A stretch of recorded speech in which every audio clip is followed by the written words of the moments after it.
در مورد لک صورت پرسیدن. خانم‌های 30 سال به بالا اکثرا درگیر لک صورتن.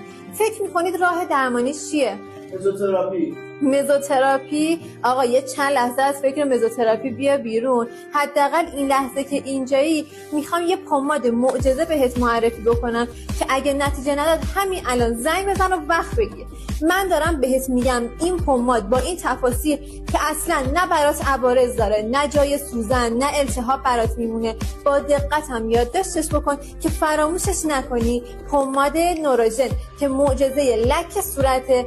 شب قبل از خواب حتما از این استفاده بکنه، بزن به پوست صورتت و ماساژش بده. 2 هفته که بگذره، فقط و فقط هم 2 هفته ها، تأثیرش رو میبینی که چه معجزه‌ای واسه صورتت به وجود آورده.